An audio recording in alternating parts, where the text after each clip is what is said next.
ওয়া জালজালাতান, এবং ভূমিকম্প। আর নবীজি বলছেন ভূমিকম্প না, নবীজি বলছেন যে বাইনা ইয়াদাই সাআ, কিয়ামতের আগে আগে মুজানুন শাদীদ, মহামারী ছড়িয়ে পড়বে, বড় বড় মহামারী। ওয়া বা'দাহু, আর মহামারীর পরে আসবে সানাওয়াতুজ জালাজিল, ভূমিকম্পের বছরগুলো। ভূমিকম্পের বছরগুলো। সানা মানে একটা বছর, সানাওয়াত মানে অনেকগুলো বছর, জালজালা মানে ভূমিকম্প, জালাজিল মানে ভূমিকম্প সমূহ, অর্থাৎ ভূমিকম্পের বছরগুলো আসছে পৃথিবীর সামনে। এই কয়েকটা প্রশ্ন মনের মধ্যে খুব দানা বাঁধছে যে কেন, যে পাপগুলোর কারণে এই জালজালা আসবে নবীজি বললেন। এই যে পাপগুলো আপনাকে বললাম একটু আগে, যে পাপগুলোর কারণে জালজালা ভূমিকম্পগুলো আসে, এই পাপ তো আমরাই সবচেয়ে বেশি করছি। তা আসা তো কথা আমার এখানে থাকে, বুঝতে পারছেন না মনে হয়? মাদক দ্রব্যের প্রচলন বাংলার মাটিতে বেশি না কম? কত বেশি? প্রচন্ড রকম বেশি। বেশি না? নগ্নতা, বেহায়াপনা বেশি না কম? গান বাজনা, বাদ্যযন্ত্র বেশি না কম? সংস্কৃতির দোহাই দিয়ে আমরা সবাইকে এগুলো শোনাচ্ছি কিনা? করাপশন, দুর্নীতিতে আমরা কত নাম্বার? আজকে আসছি 12, আগে ছিল 13, আজকে হয়েছে 12। মাশাআল্লাহ, উন্নতি হয়েছে আমাদের। আচ্ছা, তারপরে এই যে আমানতের খেয়ানতে আমরা পটু না কম না বেশি? একটা হাতি উপর থেকে আস্তে আস্তে এখানে মাছি হয়ে যায় কিনা? একটা হাতি উপর থেকে আস্তে আস্তে মাছি হয়ে যায় কিনা? মানুষ সম্পদ লুটে পুটে খাচ্ছে কিনা? তো ভূমিকম্প আসার যে কারণগুলা, এগুলো তো আমরা ফার্স্ট। আর ওই বিজ্ঞানী, যে বিজ্ঞানীর কথা বললাম, তার ব্যাপারে আজকে রিসার্চ করতে গিয়ে দেখলাম সে আরও একটা নিউজ দিয়েছে। সে বলেছে যে খুব সাম্প্রতিক সময়ে, অদূর ভবিষ্যতে, সে বলছে যে চায়না, পাকিস্তান, বাংলাদেশ, আফগানিস্তান, এই পুরো কন্টিনেন্টে আরেকটা ভয়াবহ ভূমিকম্প হতে যাচ্ছে। সাল্লাল্লাহু আলাইহি ওয়াসাল্লাম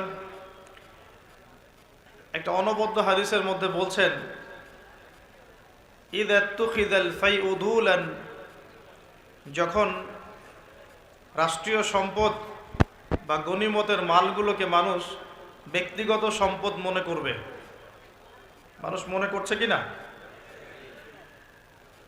ওয়াল আমানাতু মাগনামান, আমানত রাখা হলে সেটা মানুষ গনিমত মনে করে খেয়ে ফেলবে। ওয়াজ যাকাতু মাগরামান, এবং যাকাত প্রদান করাটাকে মানুষ বোঝা মনে করবে, মানুষ যাকাত প্রদান করতে চাইবে না। চলছে কিনা এমন সমস্যা? ওয়া তুউল্লিমা লিগাইরিদ দ্বীন, ধর্ম বিবর্জিত শিক্ষা ব্যবস্থা চালু হবে। হয়েছে কিনা? মানুষ জ্ঞান অর্জন করবে, কিন্তু জ্ঞান অর্জনের উদ্দেশ্য হবে দুনিয়া। দিন ধর্ম বিবর্জিত শিক্ষা ব্যবস্থা চালু করা হবে। নবীজি আগেই বলেছেন সাল্লাল্লাহু আলাইহি ওয়াসাল্লাম। নবীজি বলছেন যে ওয়াতা'a আর-রাজুলু ইমরাতাহ, পরিবারের স্বামী বা কর্তা সে পরিবারের স্ত্রীর আঁচল ধরে থাকবে, তার আনুগত্য করবে। ওয়া আক্কা উম্মাহ, এবং তার মাকে, মায়ের সাথে দুর্ব্যবহার করবে, মায়ের হক আদায় করবে না। এমনটা হচ্ছে কিনা? নবীজি বলছেন ওয়াদনা সাদিকাহ, মানুষ তার বন্ধু বান্ধবীদেরকে কাছে টেনে নিবে। ও আকসা আবাহ, এবং তার বাবাকে দূরে ঠেলে দিবে। এমনটা হচ্ছে কিনা? আচ্ছা। ও শুরিবাতিল খুমর, এবং বেশি বেশি মাদকদ্রব্য সেবন করা হবে। হচ্ছে কিনা? এখনকার যুবকদের অন্যতম প্রধান সমস্যা কি বলেন? মাদকদ্রব্য নয় কি? মাদক। আর মাদকের চেয়ে একটা ভয়াবহ মাদক আছে, মাদকের চাইতেও একটা ভয়াবহ মাদক আছে, তার নাম হচ্ছে পর্নোগ্রাফি। তার নাম কি? পর্নোগ্রাফি, অশ্লীল ছবি দেখা। এটাও একটা মাদক। তো নবী সাল্লাল্লাহু আলাইহি ওয়াসাল্লাম বলেছিলেন অনেক দিন আগেই, প্রায় 1400 বছর আগে, ওয়া শুরিবাতিল খুমর, বেশি বেশি মাদকদ্রব্য সেবন করা হবে। ওয়া যহরাতিল কায়নাত ওয়াল মাআজিফ, এবং প্রচুর নর্তকী গায়িকার প্রচলন ঘটবে। ঘটেছে কিনা? ওয়াল মাআজিফ, এবং বাদ্যযন্ত্রের প্রচলন বেড়ে যাবে। বেড়েছে কিনা? নবীজি অন্য হাদিসে বলেছেন লা ইয়াশরাবান্না আন-নাস মিন হাযিহিল উম্মাল খামর ইউসাম্মুনাহা বিগাইরি ইসমিহা, এই উম্মতের এক অংশের মানুষ মাদকদ্রব্য সেবন করবে, কিন্তু তার নাম রাখবে ভিন্ন। মাদককে মাদক বলবে না, ভিন্ন নামে সম্বোধন করবে। নবীজি বলছেন ইউজাফু আলা রুউসিহিমুল মাআজিফ, মানুষের মাথার উপরে, মাথার কাছে বাদ্যযন্ত্র বাজতে থাকবে। এর ব্যাখ্যা আমরা বুঝতে পারতাম না, এখন বুঝতে পারি। মানুষের মাথার কাছে, কানের ভিতরে কেমন করে বাদ্যযন্ত্র বাজতে পারে, কিভাবে বাজতে পারে? ইয়ারফোন, ব্লুটুথ, সবার কানে কানে, সবাই গান শুনছে, নাউজুবিল্লাহ। বাদ্যযন্ত্র কানের ভিতরে না? নবীজি 1400 বছর আগে বলে গেছেন ইউজাফু আলা রুউসিহিম বিল মাআজিফ, মাথার উপরে, এখানে কানের কাছে, মাথার উপরে বাদ্যযন্ত্র বাজতে থাকবে। নবীজি বলছেন ওয়াজহরাতিল কায়নাত, এই যে গায়িকা নর্তকীদের সংখ্যা বাড়তে থাকবে। ওয়াল মাআজিফ, বাদ্যযন্ত্র বাড়তে থাকবে। ওয়াল মুগান্নিয়াত, এবং গান গায় যে মহিলা, এদের সংখ্যা বাড়তে থাকবে। বাড়ছে কি না? বাড়ছে। নবীজি আরো বলেছেন ওয়ালাআনা আখির হাযিহিল উম্মাহ উলাহা, এই উম্মতের শেষের দিকের মানুষেরা প্রথম দিকের মানুষদেরকে গালিগালাজ করবে। করছে কি না? শেষের দিকের মানুষেরা প্রথম দিকের মানুষদেরকে গালিগালাজ করবে, বলবে ইসলাম তো ওই যুগে চলতো, এই যুগে চলে না। ইসলাম তো ওই যে সেকেলে ধর্ম, মধ্যযুগীয়, বর্বর। এই কথাগুলো শোনেন কি না? উম্মতের শেষের দিকের লোকেরা প্রথম দিকের মানুষদেরকে গালিগালাজ করবে। নবীজি আরো বলছেন যে ওয়াসাদা কবিলুহু ফাসিকুহুম, একটা কওমের সর্দার হবে ওই কওমের সবচেয়ে ফাসিক ব্যক্তি। নাউজুবিল্লাহ। এমনটা হয় কি না? একটা কওমকে নেতৃত্ব দিবে সেই কওমের সবচেয়ে ফাসিক ব্যক্তি। ফাসিক কে? কে ফাসিক? আল্লাহ পাক ইবলিস সম্পর্কে বলছেন যে ইবলিস আদমকে সিজদা করলো না, সূরা কাহাফের মধ্যে। ওয়াইয কুলনা লিল মালাইকাতি ইসজুদু লিআদম ফাসাজাদু ইল্লা ইবলিস, আমি যখন ফেরেশতাদেরকে বললাম যে আদমকে সিজদা করো, সবাই সিজদা করলো, ইবলিস করলো না। ফাফাসাকা আন আমরি রাব্বি, সে তার রবের আদেশের সাথে ফাসিকি করলো। মানে রবের আদেশ মেনে না চলাটাই ফাসিকি। আর নবীজি বলছেন ওয়াসাদা কবিলুহুম ফাসিকুহুম, একটা কওমের নেতৃত্ব দিবে ফাসিক ব্যক্তি, যে আল্লাহ পাকের হুকুম আহকামের পরোয়া করবে না। ওয়া কানা যাঈমুল কওমি আরযালাহুম, সমাজের সবচেয়ে নিকৃষ্ট মানুষকে কর্তৃত্বের আসন দেওয়া হবে। এগুলো হচ্ছে কি না সমাজের মধ্যে? আরো বলছেন ওয়াজহরাতিল আসওয়াতু ফিল মাসাজিদ, মসজিদগুলোর মধ্যে শোরগোল, হট্টগোল বেড়ে যাবে। যাচ্ছে কি না? যখন এমন হবে, নবীজি বলছেন ইয়াখসিফুল্লাহু বিহিমুল আরদ, আল্লাহ রাব্বুল আলামিন ওই সম্প্রদায়কে এই ভূমি সহ নিচে ধসিয়ে দিবেন। বলি নাউজুবিল্লাহ। এখন ভূমিকম্প আসছে কি না? আরো বলছেন নবী সাল্লাল্লাহু আলাইহি ওয়াসাল্লাম ওয়ায়াজআলুল্লাহু মিনহুমুল কিরাদাতা ওয়াল খানাজির, আল্লাহ রাব্বুল আলামিন তাদের মধ্যে কিছু মানুষকে শুয়োর এবং বানর বানিয়ে দিবেন। বলি নাউজুবিল্লাহ। আর মানুষ কিন্তু বাহ্যিকভাবে বানর হয় না, দেখা যায় ভিতর থেকে বানর হয়ে গেছে। ভিতর থেকেই বানর হয়ে গেছে। ভিতর থেকে বানর মানে কি? বানর হচ্ছে এমন প্রাণী যে পাবলিকলি জেনা করে। বানরের স্বভাবটা আপনাকে বলছি। বানরের স্বভাব কি? প্রাইভেট লাইফ আর পাবলিক লাইফের পার্থক্য বানর বোঝে না। কোন কাজগুলো প্রাইভেট লাইফে করতে হয় আর কোন কাজগুলো পাবলিকলি করতে হয়, এই কমন সেন্সটা বানরের নাই। আমার কথা কি বুঝতে পারছেন? প্রাইভেট লাইফ মানে যে কাজগুলো আমরা ব্যক্তিগত জীবনে করি, গোপন কাজ। আর পাবলিক মানে যে পাবলিকলি আমরা সবাই বসে আছি এখন, পাবলিক লাইফ। তো প্রাইভেট লাইফ আর পাবলিক লাইফের পার্থক্যটা বানর বোঝে না। আর আল্লাহ পাক কি শাস্তি দিবেন? বানর বানিয়ে দিবেন। সত্যি সত্যি কি মানুষ এখনো বানর হয়েছে? কাউকে দেখেছেন যে মানুষ থেকে বানর হয়ে গেছে? এমন কি হয়েছে এখনো? শুধু সূরা বাকারা একটা দলিল আছে, শনিবারের সীমা লঙ্ঘন করার জন্য আল্লাহ পাক বনু ইসরাইলের একটা দলকে মানুষ থেকে বানর বানিয়ে দিয়েছিলেন। এই একটা দলিল কোরআনে পাওয়া যায়। এই উম্মতের মধ্যে কখনো শুনেছেন উম্মতে মুহাম্মাদির কোনো ব্যক্তি মানুষ থেকে বানর হয়ে গেছে? এটা হতে পারে মানুষ ভিতর থেকে বানর হয়ে যাবে, অর্থাৎ পাবলিক লাইফ আর প্রাইভেট লাইফের পার্থক্য বুঝতে পারবে না। এমনটা হচ্ছে কিনা? মানুষ এখন পাবলিক লাইফ আর প্রাইভেট লাইফটা একাকার করে ফেলছে না? বিয়ে করেছে, স্ত্রীকে দেখবে সে, ভালোবাসবে সে, স্ত্রী সাজবে তার জন্যে, এগুলো সব প্রাইভেট ব্যাপার। এগুলোকে মানুষ পাবলিক করে ঘুরে বেড়াচ্ছে না? বুঝতে পারছেন না মনে হয়? বাসায় শুয়ে আছেন, স্ত্রীর সাথে গল্প করছেন, প্রাইভেট বিষয়। এটাকে ফেসবুকে ছবি তুলে যারা দিল, সে প্রাইভেট লাইফটাকে পাবলিক করে দিল না? মানুষ প্রাইভেট লাইফ আর পাবলিক লাইফের পার্থক্য বুঝতে পারছে না এখন। নবীজি আরো বলছেন, ওয়াজআলুল্লাহু মিনহুমুল কিরাদাতা ওয়াল খানাজির, এবং আল্লাহ পাক তাদের মধ্যে কিছু শুয়োরও বানিয়ে দিবেন। কি বানিয়ে দিবেন? শুয়োর কেমন? ওর সামনে ভালো কিছু দিবেন, ভালো কিছু, ফ্রেশ খাবার দেন, ভালো কিছু দেন, টাটকা খাবে না।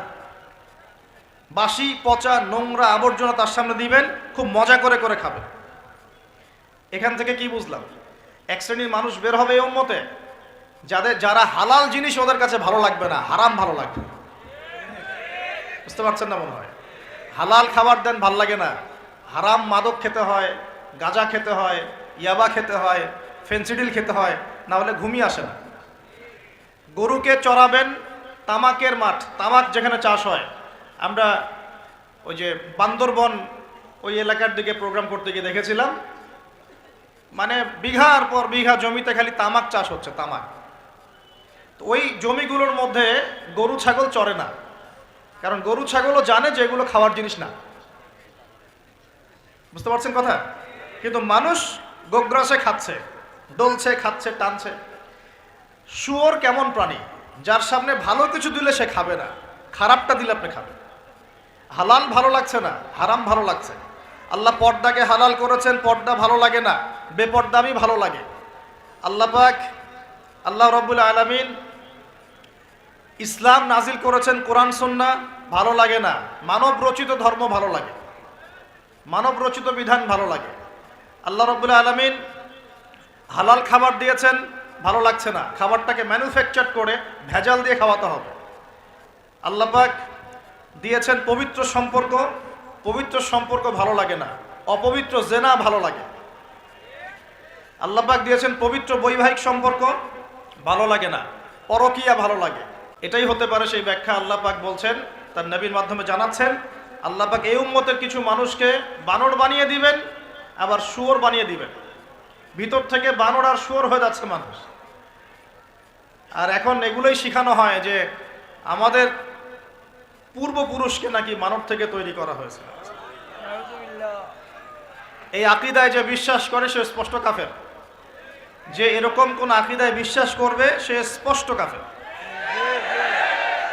এবং তাকে কেউ কাফের মনে না করলেও সে কাফের।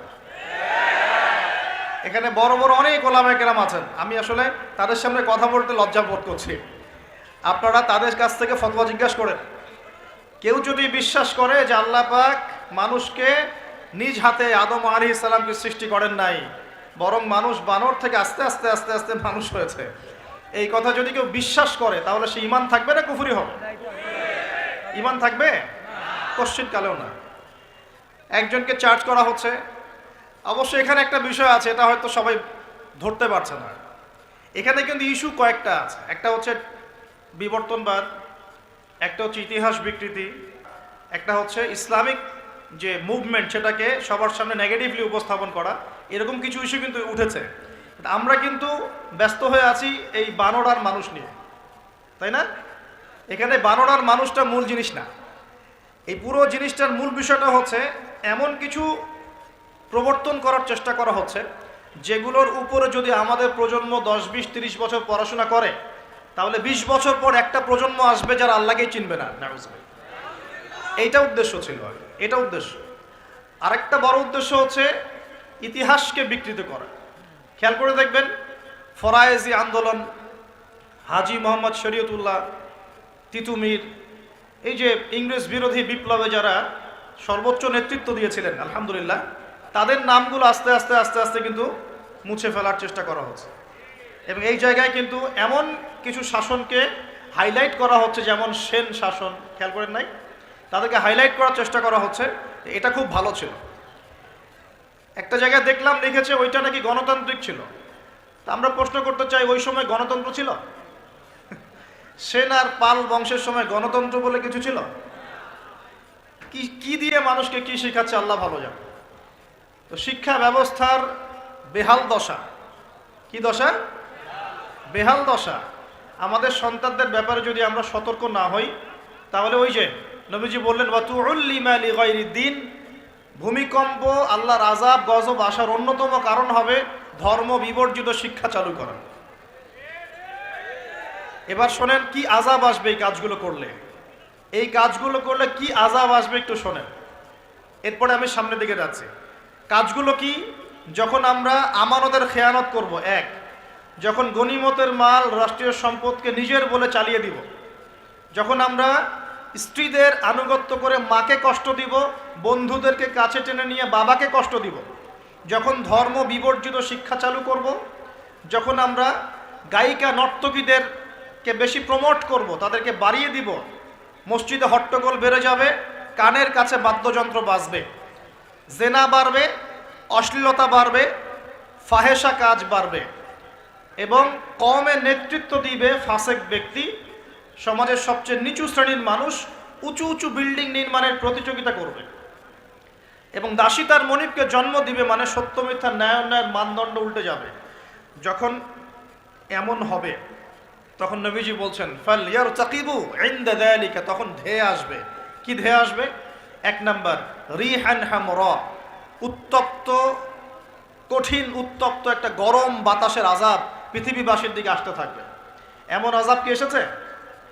গরম উত্তপ্ত বাতাস কি আসছে? একটু নাসার গবেষণাগুলো করে দেখেন বাসায় গিয়ে। তারা বলছে সূর্যের মধ্যে এখন কিছু বিক্রিয়া চলছে, বিস্ফোরণ চলছে। এমন হতে পারে অতি শীঘ্রই পৃথিবীর দিকে উত্তপ্ত গরম বায়ুর আযাব আসা শুরু করবে। দেখেন হাদিসের সাথে এক্স্যাক্টলি মিলে গেছে। আল্লাহু আকবার।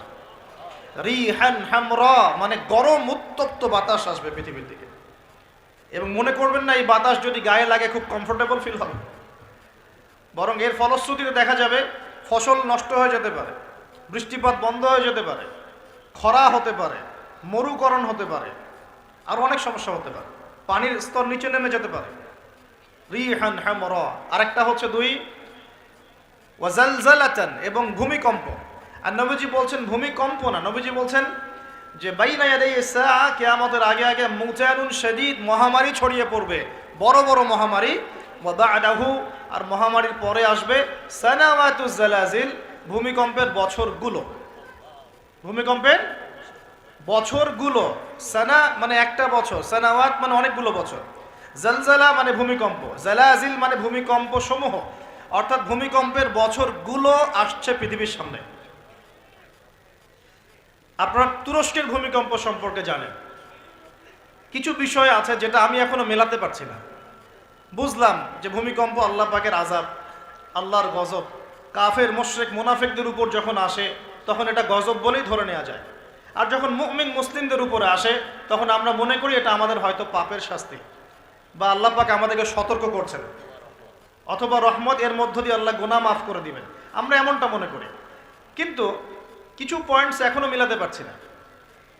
1 মাস আগে নেদারল্যান্ডের একজন বিজ্ঞানী বলেছিলেন যে 1.5 মাসের মধ্যে তুরস্কে একটা ভূমিকম্প হবে। 1 মাস আগে নেদারল্যান্ডের একজন বিজ্ঞানী বলেছিলেন 1.5 মাসের মধ্যে তুরস্কে একটা ভূমিকম্প হতে পারে। কিভাবে সে জানলো বা এস্টিমেট করলো এখনো মেলাতে পারি নাই। 2 নম্বর প্রশ্ন, সাম্প্রতিক সময় তুরস্ক আর ওই মোস্তফা কামাল আতাতুর্কের সময়কার তুরস্ক এক নয়। ওই সময়ে অটোম্যানদেরকে পরাজিত করে ওরা একজনকে ক্ষমতায় বসিয়েছিল, তার নাম হচ্ছে মোস্তফা কামাল আতাতুর্ক, নাম শুনেছেন? সে যখন ক্ষমতায় এসেছিল তখন ওই যে রাস্তাঘাটে নগ্ন হয়ে মেয়েরা ঘুরে বেড়াচ্ছে, নামাজ বন্ধ, আজান বন্ধ, মাদ্রাসা বন্ধ, আজান যদি দিতেও হয় তাও আরবি ভাষায় না, তুর্কি ভাষায় দেওয়া লাগে। আপনারা জানেন কিনা ওই সময় সব মাদ্রাসা বন্ধ করে দেওয়া হয়েছিল, মসজিদগুলো তালা মেরে দেওয়া হয়েছিল, দিন শিখা যাবে না, দাড়ি রাখা যাবে না, মানে একদম জিরো টলারেন্স, ইসলামের এগেনস্টে একদম জিরো টলারেন্স। কার যুগে? মোস্তফা কামাল আতাতুর্কের যুগে। বাট এখন যিনি ক্ষমতায় আছেন এরদোগান, আমরা দোয়া করি তার জন্য, আল্লাহ পাক তাকে দীর্ঘ নেখায়াত দারাজ করুন। এই তুরস্ক কিন্তু আগের তুরস্কের মতো নয়। বিগত 15 থেকে 20 বছরে সে কিন্তু মাশাআল্লাহ ইসলামের কল্যাণে কাজ করার চেষ্টা করছে। আমরা জানি সে ন্যাটোর মধ্যে আছে, আমরা জানি রাশিয়ার সাথে তার একটা বন্ড আছে, আমরা জানি যে সিরিয়া ওয়ারের মধ্যে সে কিছু ভূমিকা রেখেছে। অনেক নেগেটিভ বিষয় আছে, এটা আপনি বলতে পারেন, ঠিক আছে, আমি মানি, বিকজ আমি ওয়ার্ল্ড অ্যাফেয়ার্সের একজন ছাত্র। কিন্তু এটাও আপনাকে দেখতে হবে যে কোন জায়গা থেকে তিনি তুরস্ককে টেনে নিয়ে কোন জায়গায় আসার চেষ্টা করেছে। তিনি নামাজ চালু করেছেন, মসজিদ উন্মুক্ত করেছেন, মাদ্রাসা শিক্ষা ব্যবস্থার উন্নয়ন করেছেন, ইসলামিক কালচার চালু করেছেন, এই যে সংস্কৃতি ছড়িয়ে ইসলামিক সংস্কৃতি ছড়িয়ে দেওয়ার চেষ্টা করছেন, অটোম্যানদের হারানো সেই গৌরব আবার ফিরে আনার চেষ্টা করছিলেন। এবং এই চেষ্টা ক্রমাগত অব্যাহত আছে কিন্তু, এবং জাতি তাকে কিন্তু খুব ভালোবাসে, জাতি কিন্তু তাকে খুব ভালোবাসে। এখন সাম্প্রতিক সময় যে ইস্যুটা হয়েছিল কোরআন পুড়িয়ে দেয়, এসো মনে আছে? কোন দেশ পুড়িয়ে দিয়েছিল? সুইডেন, মনে আছে? তো এই ইস্যুটা নিয়ে কিন্তু সবচেয়ে বেশি প্রতিবাদ করেছে যে রাষ্ট্রটা, তার নাম তুরস্ক। কথা বুঝতে পারছেন? শুধু তাই নয়, ওই ন্যাটোতে যোগদানকে কেন্দ্র করে ন্যাটোর সাথে তার একটা কনফ্লিক্ট চলছে। সুইডেন, ডেনমার্ক, ফিনল্যান্ড এরা যে ন্যাটোর কাছাকাছি আসতে চাচ্ছে, তুরস্ক ডিফিট করছে, না আসা যাবে না। এবার আপনাকে কয়েকটা পয়েন্ট বলি। নেদারল্যান্ডের সেই বিজ্ঞানী কেমন করে বললো যে দেড় মাসের মধ্যে এটা হতে পারে, এক পয়েন্ট। দুই নাম্বার হচ্ছে এই কয়েকটা ইস্যুর পরে কোরআন পুড়িয়ে দেয় ইস্যু, তুরস্কের প্রতিবাদ, ন্যাটোর কনফ্লিক্ট ইত্যাদি, এই ইস্যুগুলোর মধ্য দিয়ে যখন উত্তপ্ত বাক বিনিময় হচ্ছে, তখন ব্রিটেন, জার্মানি আর ইউএসএ তারা বলে দিয়েছিল 7 দিন 10 দিন আগেই বলে দিয়েছিল যে আগামী 10 দিনের মধ্যে তুরস্কে একটা ভয়াবহ হামলা হতে পারে। কি হতে পারে? হামলা। তারা বলেছে সন্ত্রাসী হামলা হতে পারে। রাষ্ট্রমন্ত্রী ব্রিফ করছিলেন, দেখলাম তিনি বলছেন যে তারা বলছে আমাদের এখানে কিছু একটা হবে, কিন্তু কি হবে, কিভাবে হবে তারা বলছে না। এই পয়েন্টটা এখনো মিলাতে পারছি না। আর তৃতীয় পয়েন্টটা আরো মারাত্মক। এই ভূমিকম্পের ঠিক 2 দিন আগে, 3 দিন আগে ওই 3টা কান্ট্রি তুরস্ক থেকে তাদের কনসুলেট, যে পররাষ্ট্র অধিদপ্তরগুলো থাকে, এগুলো গুটিয়ে চলে গেছে দেশে। তারা কেন 2 দিন আগে 3 দিন আগে সব গুটিয়ে চলে গেল? তবে কি তারা কিছু জানতো? তবে কি এখানে কোনো কিন্তু আছে?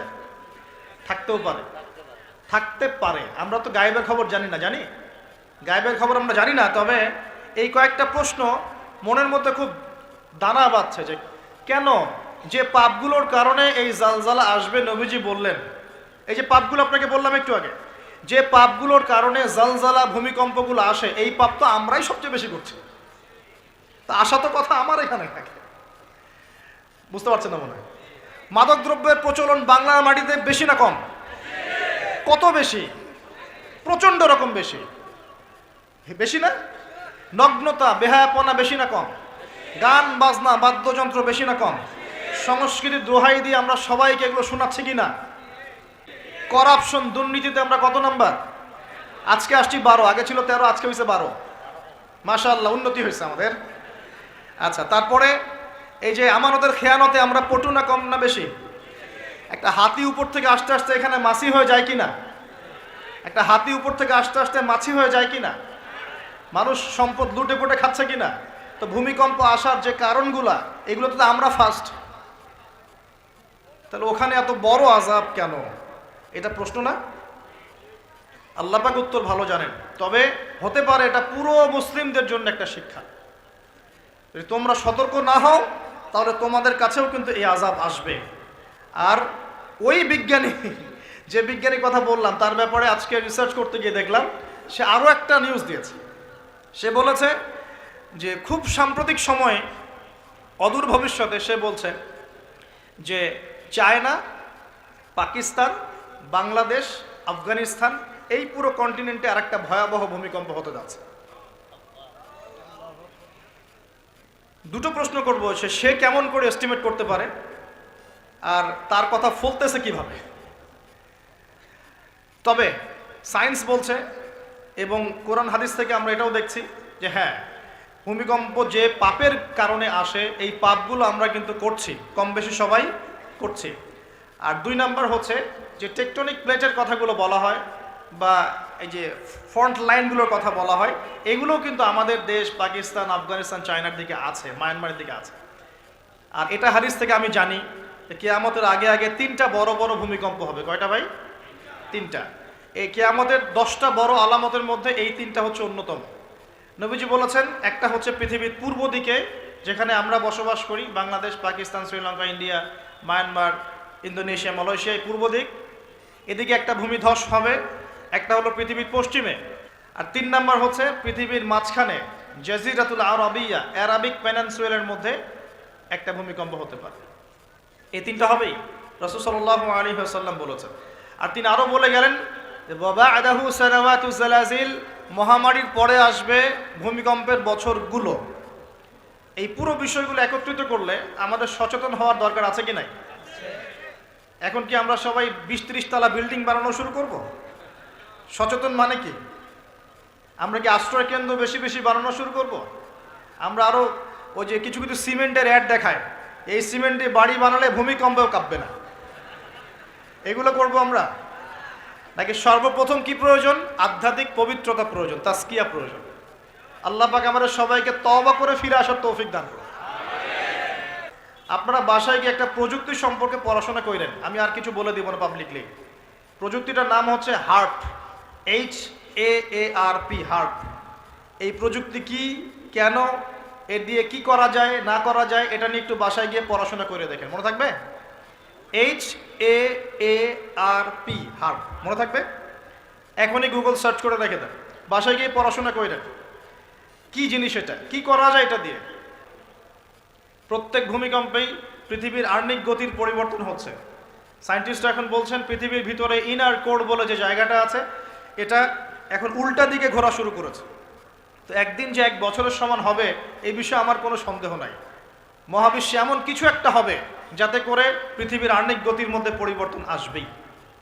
না হলে নবী সাল্লাল্লাহু আলাইহি ওয়াসাল্লাম বলতেন না প্রথম দিনটা হবে 1 বছরের সমান।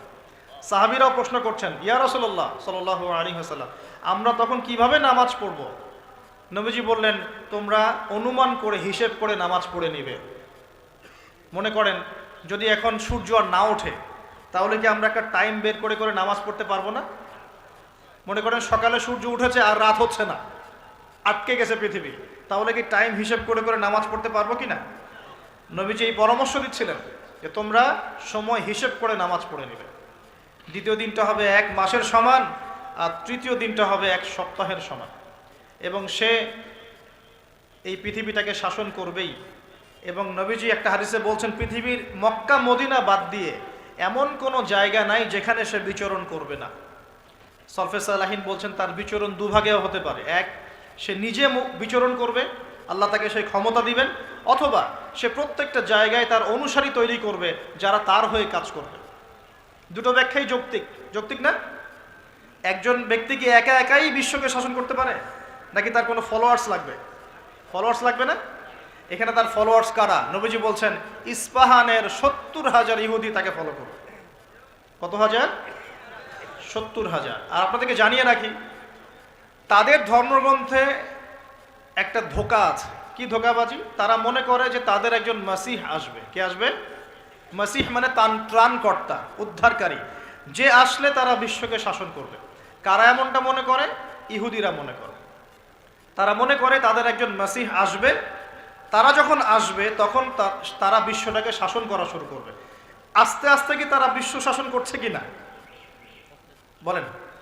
ধীরে ধীরে কি তারা বিশ্বের শাসন ক্ষমতার দিকে এসেছে কি আসে নাই? আসছে। যদি আপনি পড়াশোনা করেন তাহলে দেখবেন বিশ্বের বড় বড় ডিপার্টমেন্টগুলো, for example geopolitics, political system, economics, finance, media, প্রযুক্তি, এই যে বড় বড় ডিপার্টমেন্টগুলো আছে, এগুলো কিন্তু মোটামুটিভাবে তারা শাসন করা শুরু করেছে। শুধু প্রকাশ্যে এসে ঘোষণা দেওয়া বাকি আছে। ভাইরা, ঈমান সবচেয়ে বড় শক্তি। ঈমানই সব কিছু, আমলই সব কিছু, ইসলামই সব কিছু। আমরা যেগুলোর পিছনে ছুটছি, যে মেয়ে, গার্লফ্রেন্ড, পর্নোগ্রাফি, ফ্রি মিক্সিং, হ্যাঁ, অহেতুক কিছু সময় নষ্ট করা, মারামারির মধ্যে লিপ্ত হওয়া, কিশোর গ্যাং, ড্রাগ অ্যাডিকশন, এগুলো সব ধোঁকাবাজি। এগুলো আপনাকে শান্তি দিবে না। আপনাকে শান্তি দিবে দুটো জিনিস। এক হচ্ছে 5 ওয়াক্ত সালাত, আর 2 নাম্বার হচ্ছে আল্লাহ রাব্বুল আলামিনের কোরআনুল কারীম ইনশাআল্লাহ। নিয়াত করতে পারি তো ইনশাআল্লাহ 5 ওয়াক্ত নামাজ পড়বো জামাতে, আর রমজান মাসে কোরআন খতম দিব ইনশাআল্লাহ। যারা কোরআন পড়তে জানি না, রমজান আসার আগেই কোরআন তেলাওয়াত করা শিখবো ইনশাআল্লাহ। যারা জানি পুরো রমাজানে আলিফ লাম মিম থেকে শুরু করে একদম মিনাল জিন্নাতি ওয়ান নাস পর্যন্ত আমরা অর্থ সহ পড়বো ইনশাআল্লাহ। পারা যাবে ইনশাআল্লাহ। ইন্নামাল আমালু বিন্নিয়াত, কাজের ফলাফল কিসের উপর? নিয়াতের উপর। নিয়াত করেন ইনশাআল্লাহ তাআলা, আল্লাহ রাব্বুল আলামিন আপনাকে তৌফিক দিবেন ইনশাআল্লাহ। রমজানে এত বেশি বাইরে বের হবেন না, মানুষের সাথে বেশি আড্ডাবাজি করবেন না, অহেতুক গল্পে লিপ্ত হবেন না, টিভি সিরিয়াল ফেসবুক ইউটিউব নিয়ে পড়ে থাকবেন না। রমজান মাসে বেশি বেশি ফরজের পাশাপাশি নফল আমল করবেন, কোরআন তেলাওয়াত করবেন, জিকির আজগার করবেন, তাসবিহ তাহলিল করবেন, আলেম ওলামাদের সাথে এসে বসবেন, দার্সে এসে বসবেন, তালিম করবেন, মানুষকে ইফতার করাবেন, ইফতার বিতরণ প্রজেক্ট করবেন, মানবতার সেবায় কাজ করবেন, সৎ কাজে আদেশ করবেন, অসৎ কাজে নিষেধ করবেন। রমজানটাকে একটা আমলের মৌসুম বানিয়ে নেবেন ইনশাআল্লাহ। পারবো তো ইনশাআল্লাহ? নবীজি বলেছেন সেই ব্যক্তির জন্য ধ্বংস যে রমজান মাসকে পেয়েছে কিন্তু রমজানকে পেয়েও তার গোনাহ মাফ করাতে পারে নাই। আল্লাহ আমাদেরকে হেফাজত করুন বলি আমিন। আল্লাহ পাক যাদেরকে দিয়ে কাজ নিবেন আল্লাহ পাক তাদেরকে তৈরি করবেন, নতুন প্রজন্ম আল্লাহ পাক নিয়ে আসবেন। কোরআনকে কেউ মিটিয়ে ফেলতে পারবে না, সুন্নতকে কেউ মিটিয়ে ফেলতে পারবে না।